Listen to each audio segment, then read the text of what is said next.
Megtaláltátok azt az embert, aki mellett biztonságban lehettek. Aki veletek marad, bármerre is sodor az élet. Aki mellett nem kell szerepet játszanotok, mert ismeri minden gesztusotok és rezdülésetek valódi jelentését. Aki nem csak az örömötökben osztozik, de átsegít a nehezebb napokon is. És akinek a kezét fogva, tudjátok, hazaérkeztetek.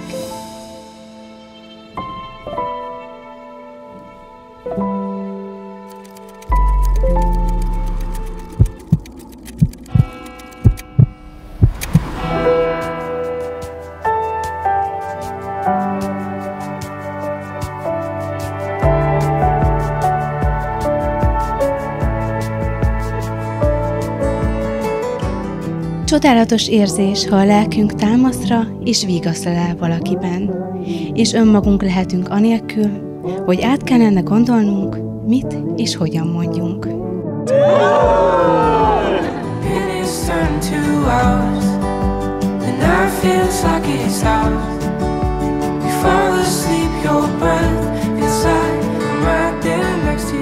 Olyan a házasság, mintha bőrönd lenne. Útra készen várna, s minden ott van benne.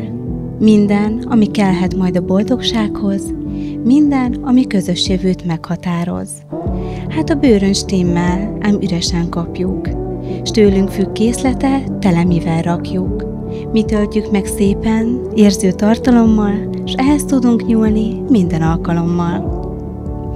Fontos, mikor múlnak a szép házas évek, a bőröndöket ne csak ürítsétek. Ne csak kivegyetek, rakjatok is bele. Jó, ha szeretettől púpos a fedele.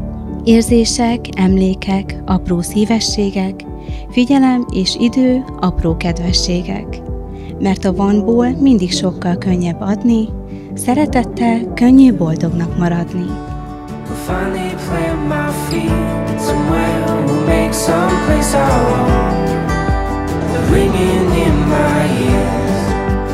Voices that I hear, they all disappear when I'm right here next to you.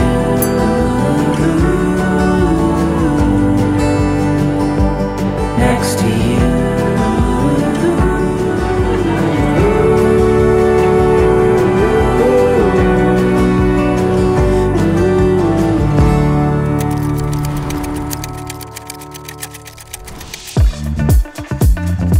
Éljenek ők, Viki és Tomi! Őszi, első félig, az a második. Én az ifjú pár!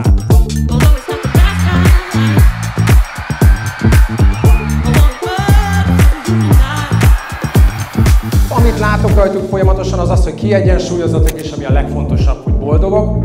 És talán az ő örömükben a legfontosabb az, hogy mindenki, aki itt van, annak az útnak a részesei, ami eljuttatta őket idáig.